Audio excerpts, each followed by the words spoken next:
Good morning. I hope everyone's doing well this morning. I'm Greg Bavino, Customs and Border Protection Commander at Large for Minneapolis. I'll begin today's briefing, go through a few things, and then turn it over to my colleague, Mr. Marcos Charles. And at that time, after Mr. Charles is done, we'll take any questions that you may have. So operations continue unabated here in Minneapolis.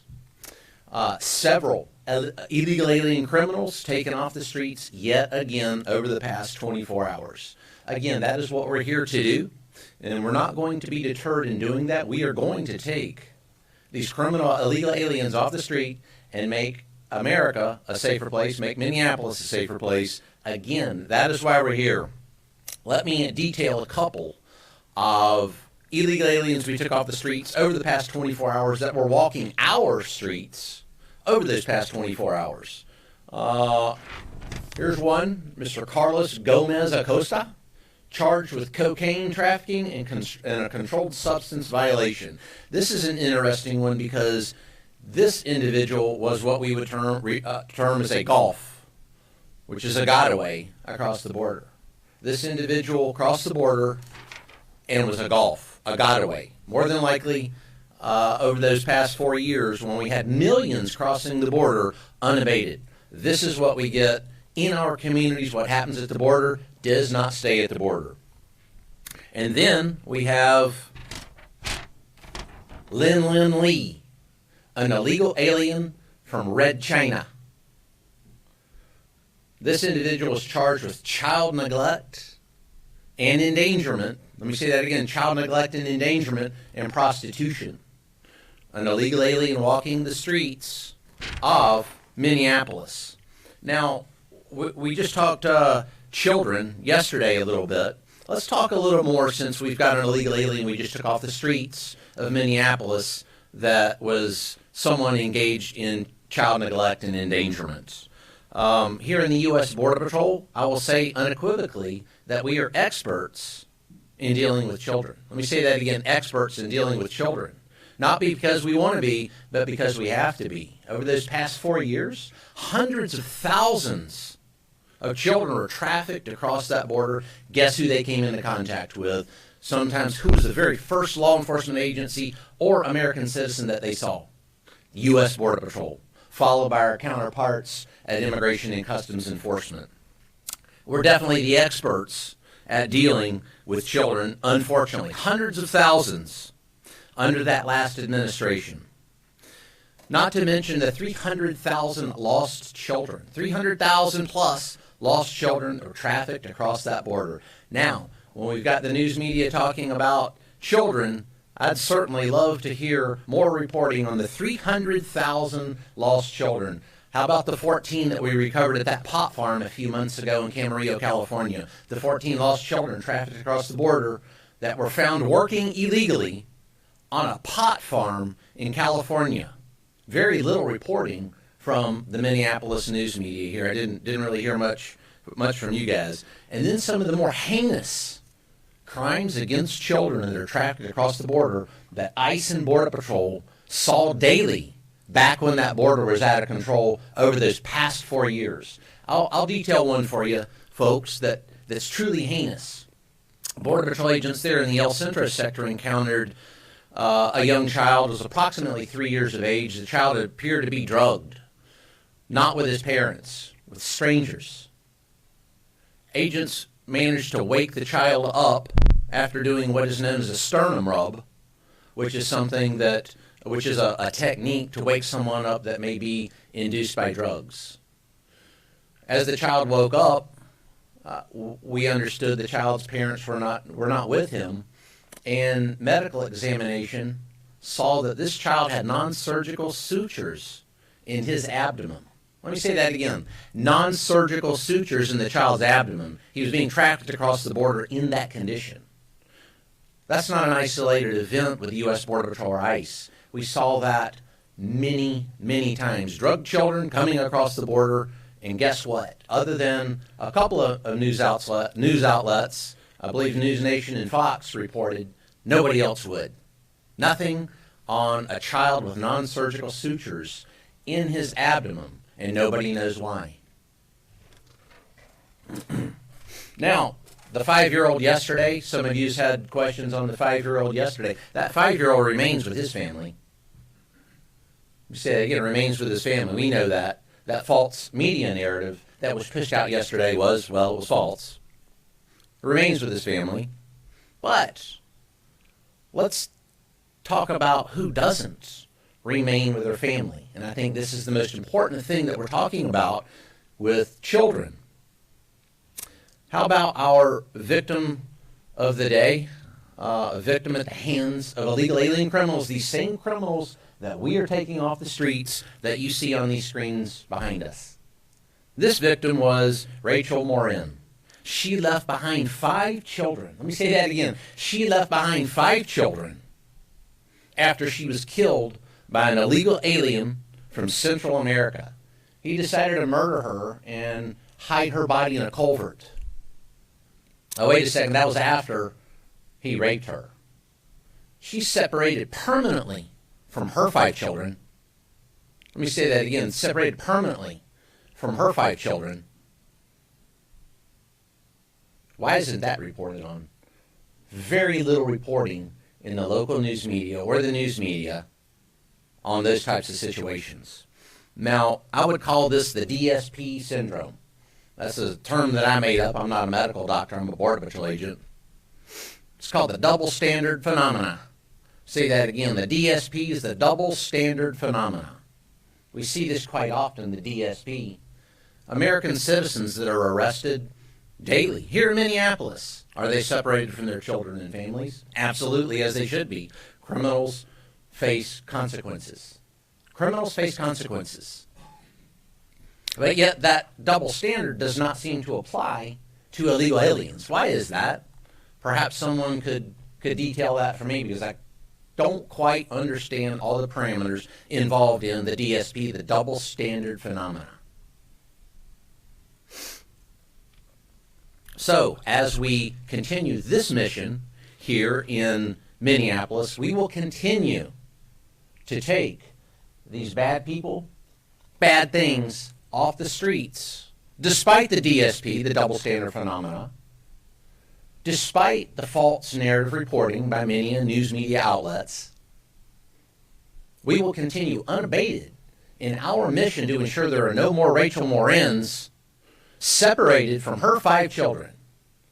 And I'll close by saying organizations, victims rights organizations. What about the angel moms?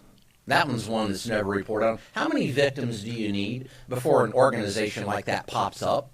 It's not 1 or 2, I can guarantee you that. Look at MAD, Mothers Against Drunk Driving, from back in the 80s and 90s. That organization popped up because a lot of children were getting killed by drunk drivers. Well, what about the angel moms now? How many victims of illegal aliens that should not be here in the United States are causing family separation for American citizens that's not reported on by most news media outlets? How many does it take? I'd like to ask, excuse me, PBS or CNN or any of the other outlets, how many? How many does it take? I'd love that question. There's another phenomenon there. I would love that question answered. But the fact of the matter is we do have angel moms, a lot of them, unfortunately. It's very heartbreaking to meet them, although they're not reported on very much. Heartbreaking. But we're here to ensure there are no more angel moms. We don't want more angel moms, and that's why Marcos and I are here, U.S. Border Patrol, ICE, and its allied law enforcement teams. We're going to take, again, these criminal aliens off the streets that you see behind us and that I've shown you this morning. We're going to take them off the streets wholesale. It's on. We won't quit. Thank you for your time this morning. I'll introduce Mr. Marcos Charles. Marcos? Good morning. Thanks, Commander Bovino. Thank you all for being here to get the real facts of what ICE federal partners are doing in the Twin Cities. For us, every day is about public safety, not politics. It's a shame to see politicians and activists spreading fear in their own communities by creating a false narrative about what we do and who we are, and who we arrest. The media and political activists have tried to deceive the American public about ICE and our operations. Yet again, they have failed, but the truth matters, and I'm here to tell you the truth about what we do. This week, ICRO conducted targeted enforcement operation to arrest Adrian Alexander Conejo Arias, an illegal alien who was released back into the interior of the United States by the previous administration. When officers approached Conejo Arias, he and his child were in a vehicle.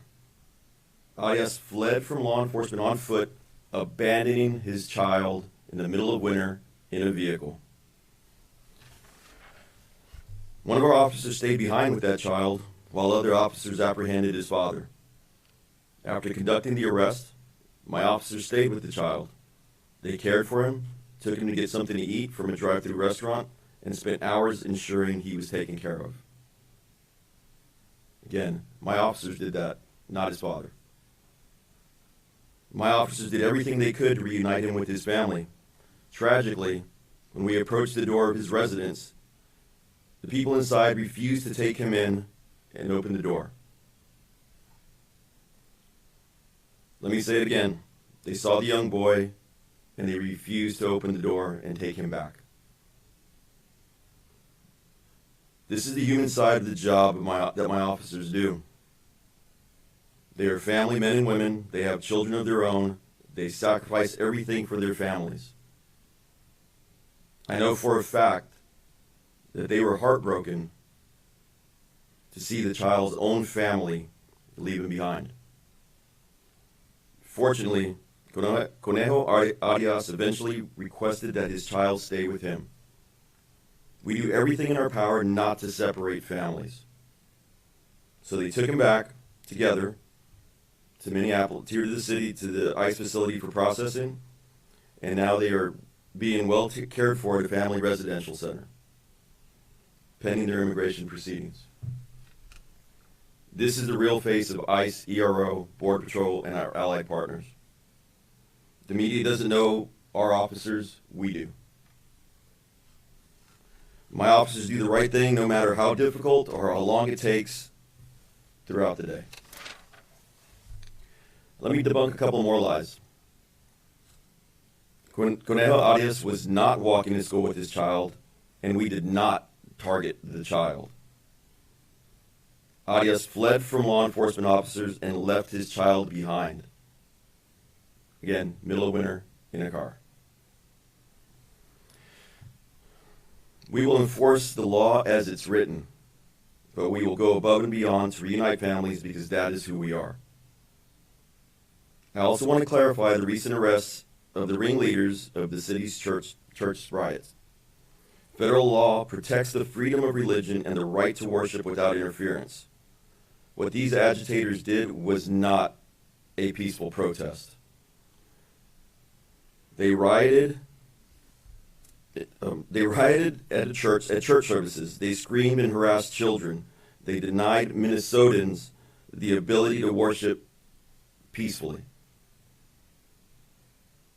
Again, this was not a peaceful protest.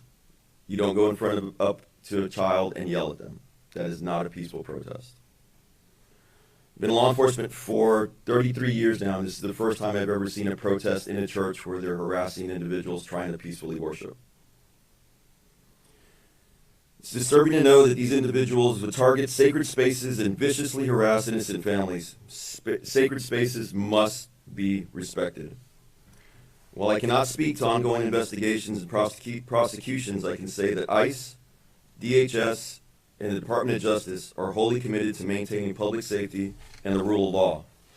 That is why we are here today. I am calling on everyone, politicians, the media, and activists, to put an end to the dangerous, irresponsible rhetoric once and for all.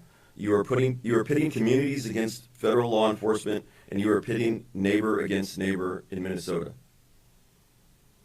This is why I'm up here almost every day, to show you the good work my officers are doing. This is the same reason that Chief Bovino is up here every day. The public needs to know about the dangerous criminal illegal aliens we're arresting. They need to see the faces of the monsters that these agitators are trying to protect. Yesterday, we arrested the following individuals. Jose Ocampo Leon, a criminal illegal alien from Mexico, convicted of sexual conduct with a child under 16. Also up on these. Gerardo Sanchez Acuña, a criminal illegal alien convicted of drug trafficking. Salvador Salazar Rivera, a criminal illegal alien from Mexico convicted of violent domestic assault that inflicted bodily injury on his spouse. These are not the people that you want living next door to you. Rudy Pineda Aguilar, a criminal illegal alien from Guatemala convicted of criminal sexual conduct. Not the people you want living by your schools.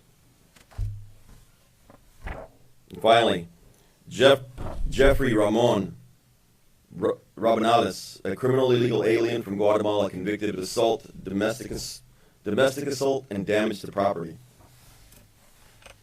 These are the people that those protesters and agitators are trying to protect. We have the photo.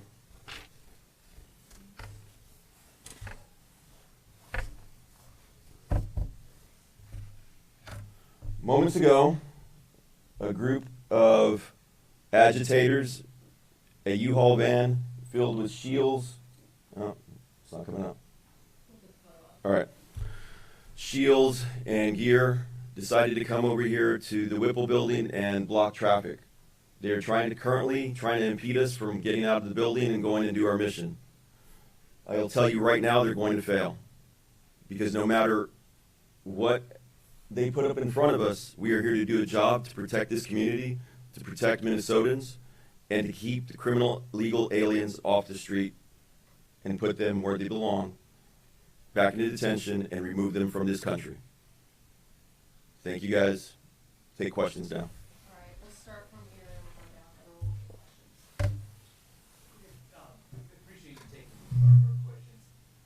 You talked about specifically 5 of the people or so they were up on the slides. For people that are just watching this and just see faces on these slides and no names and just the country they're from and the fence, how do you build trust in the community with some that might be skeptical when they don't know who these people are and don't know everything about the people that you're bringing into custody? We're relying on you guys to put that message out. We put these slides up for you so you can get the message out to the public of the good work that our men and women are doing. Can I just follow up real quick? Sure. The people that you've taken into custody, you talk about the worst of the worst that people. What about the other people? Are you taking people into custody that don't have criminal past, like the people you've talked about? Are there people that are going through the green card process, the asylum process? Are those people being detained now too during the surge? I will tell you this. We operate through intelligence and targeted enforcement. We are looking for certain individuals. As we are looking for these individuals, if there is somebody that is illegally in the country and amenable to removal from this country, we will arrest them. So some may not have a criminal past, a violent criminal past. Correct. You're Correct. those people in custody. Yeah, because every day that they're here, they are committing a crime. They may have been here 20 years, but that means for the last 20 years, they have failed to do it the right way. And every day that they're here, they are here illegally in the United States. Now, we are not targeting those individuals, but if we come across those individuals in the course of our duties, we will arrest them. All right, next question. Yesterday, Minnesota's corrections commissioner shared videos of inmates being transferred, handed over to federal agents, and he says he can't find a single case where the DOC failed to honor the ICE detainers when someone finishes their in-custody state prison term. And he also says that you are overcounting the number of non-citizens that are in state custody by 1,000. I'm wondering if you could address those discrepancies between what you guys have said in these press conferences and what the state Commissioner of Corrections said yesterday. Yeah, I clarified that yesterday by saying that the Department of Corrections for the state of Minnesota does cooperate. They hand people over at the end of their sentence, and we take them into custody. The numbers that we put out aren't, when I say the state of Minnesota, I'm not talking about just the Department of Corrections. I'm talking throughout the state, counties, any municipalities that may be holding people. So he did say that there are about 207 in prison and 94 in county jails to make 301 total. I believe the numbers you guys discrepancy is that he's Department of Corrections and we're Immigration Customs Enforcement with better databases than he has as far as who are out in custody. In the state custody, though, in county custody? And throughout the United States. So the numbers I gave you were for Minnesota, correct. But our stats, our detainers are the ones that we count. We don't go into DOC data and count their data. It's not our data. Our data shows that we have over 1,300. In Minnesota? In Minnesota. Next question. Just a few questions on the 5-year-old, and I'll rattle them off quickly and I'll repeat them if need be. Does the father have a criminal record? What charges was he arrested on? What's the son's legal status and immigration history? And what can you tell us about any ICE interactions with the mother as well as her legal status and immigration history? That was pretty fast. Yeah. Let's start with the first one. Does the father actually have a criminal record? And if so, what charges was he arrested on? I will have to get back to you with any of this in-depth criminal history, but he was in the United States illegally, and I believe he'd been ordered removed. I'm from the AP, your press people do have my contact Yep. information. What's the son's legal status and immigration history? The family came across as a family unit illegally a few years back. I can't get the date off the top of my head. Can you tell us anything about ICE's interactions with the mother as well as her legal status and immigration history? We have not encountered the mother as of this time. My question's for the commander, just given portions of your remarks, sir, and we appreciate you taking questions very much. Of course. We have, Maggie Bessler from NBC News, we have reported multiple times, in-depth, quoting DHS's statements, saying that Liam Ramos is being held with his father in Texas. With that context in mind, we still have people saying that they're outraged at the idea of little kids being held in custody at all. So what do you say to those people, and what kinds of conditions are young children being held in? As far as that family has not been separated, so it goes back. Like I said, we reported that. Yes. So even with that in mind, he's in custody, being detained in Texas with his dad. Yes, with his dad. So that goes back to exactly what I just said. Is many American citizens are separated when they're arrested, say by Minneapolis Police Department or any other police department. They are separated from their children when they're arrested. So take a look at what's happening here with this particular case. They're not being separated. That child is in the least restrictive setting possible. When I say that we're experts, both Border Patrol and ICE, in dealing with immigration cases that involve children, probably the most experienced anywhere in the United States by any domestic law enforcement agency. I know that in my particular Border Patrol sector, that saw thousands of individuals coming across the border during that last demonstration, including hundreds of children. I remember our agents in the back parking lot playing soccer matches with those children in the back parking lot. I challenge any other law enforcement agency anywhere nationwide to show me the fantastic care that ICE and U.S. Border Patrol provide children. Don't come across the border illegally, especially don't commit crimes, or there will be consequences. And American citizens face it. So, the law is fair and firm. If I may follow up, you said he's with his family. Another way of looking at that might be that we don't imprison or detain American children, penalizing them for the actions of their parents. So what do you say to those who are troubled by the contrast? They see a child in custody, American kids don't endure that. Well, I don't think there's a contrast, and the child could be without his parents somewhere, perhaps in social services care somewhere, and that's what we see oftentimes by children that are trafficked across the border. It's heartbreaking. They're not with any family. They're with social services or Office of Refugee and Resettlement. So the child is in the least restrictive setting with a family member. I don't think it gets any better than that. And as far as the care, the best care that I've seen is ICE, U.S. Border Patrol, and the way we treat those illegal aliens that come across the border. Can you give any details as to what that facility is like? What's the kid's life like? I'll let Marcus talk about it. It's an ICE facility, not a Border Patrol facility, sir. So our family residential centers, I had the privilege of working in one back in 2015. So I can tell you firsthand, they get top-notch care. They have medical care. The food is good. They have learning services. They have church services available. They have recreation. They have special caregivers to see to the needs of the children and the mothers or families that are there. It's better. Honestly, it's better than social services. So I mean, like if we sent a kid to DSS, it'd be way worse off than being there with their parents in FRC.